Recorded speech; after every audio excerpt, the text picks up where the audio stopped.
Here she is then, in her last ever flying display season. When this aeroplane lands in October, you will never see another Vulcan fly again.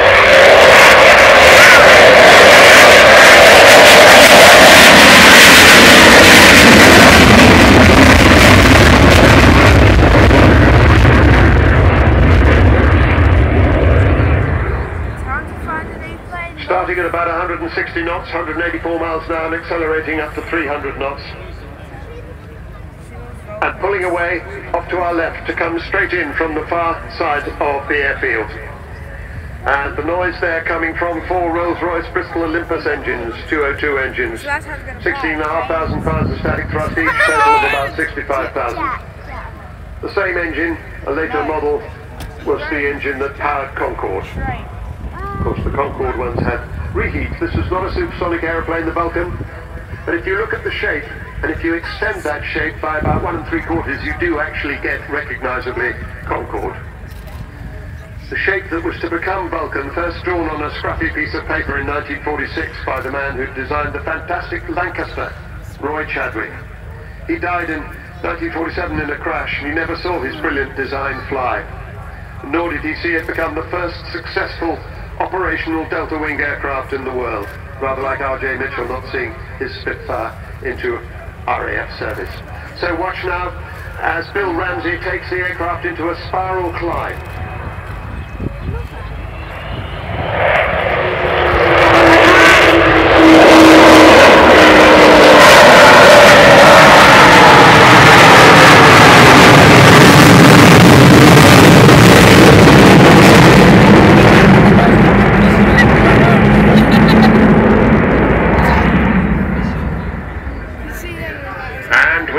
The famous Vulcan howl. There are different explanations for how that happens. The easiest is that people say it's a bit like blowing over the top of a Coke bottle. You've got 2 engines on each side with a single intake, and under certain conditions you get that wonderful whistling sound. She's getting her wheels down now. She's not going to land here. The runway's not long enough, but we will see her fly by with her wheels down. So you get to see the 18 wheels of the aircraft, 16 in the main undercarriage and 2 of the nose wheel. So the RAF got its first Vulcan in 1956. It had been designed with the Valiant and the Victor to carry the British nuclear deterrent during the Cold War. Last year it was 25 years since the fall of the Berlin Wall and the collapse of the European communist regimes, which eventually ended the Cold War, and this aeroplane was a significant player in that ending of the Cold War. Undercarriage coming up as she goes by.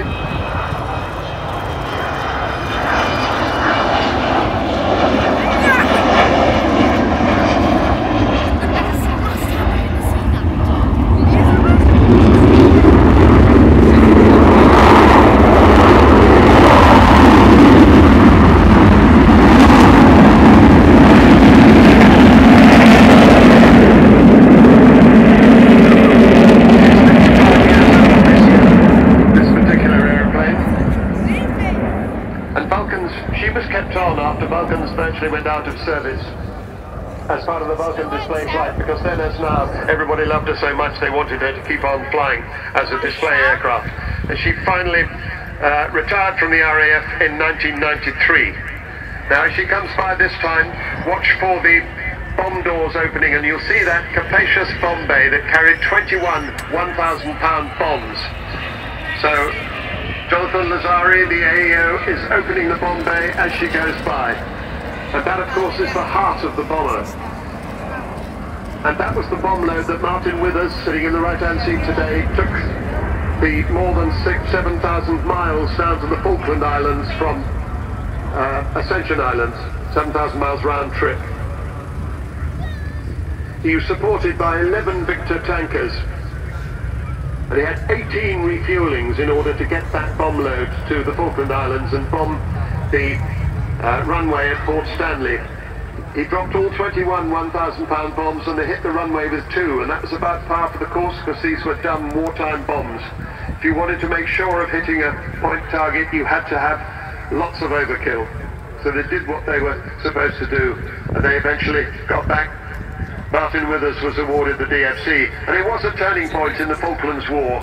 It gave the Argentines pause for thought, and they didn't station their fast jets on the Falkland Islands, which was significant in the prosecution of the war.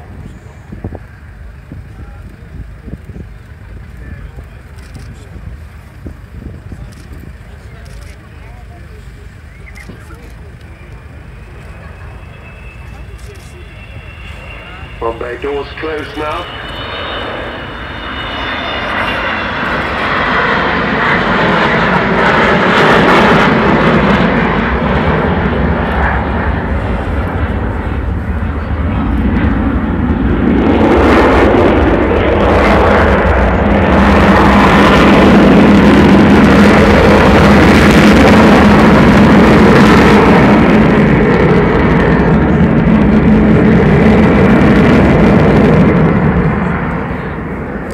As you can see, she's as manoeuvrable as a fighter.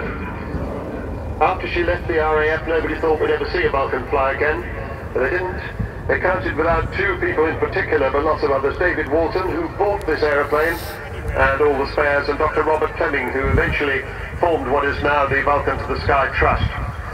And she eventually flew again in 2007, so 8 years ago.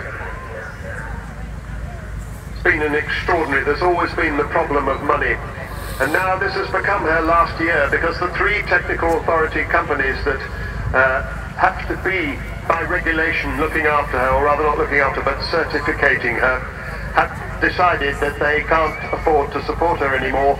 So at the end of the year she will land and there will never be another Vulcan flying again, and interestingly there will also never be another British built 4-jet aeroplane flying again.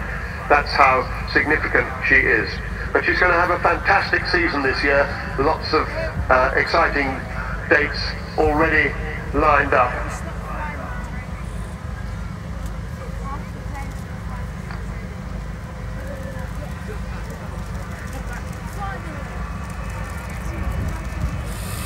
See, she can whisper by when she's not making lots of noise.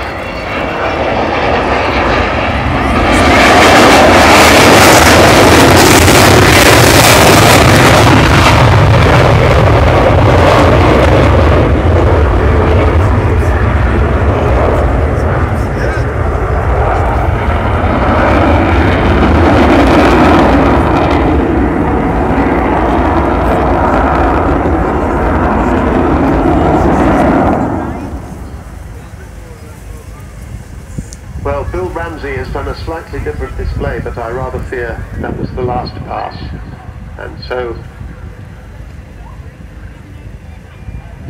as I said, if this is your only air show of the season, then that will be your last sight of Vulcan flying. I can only suggest that, as the great Dr. Seuss said, the man who wrote those wonderful children's books, Cat in the Hat and How the Grinch Stole Christmas, he said, don't cry because it's over, smile because it happened. Or if you can't manage that, perhaps at least smile through the tears. Please do go and see the Vulcan to the Sky Trust stand. It's right by the control tower.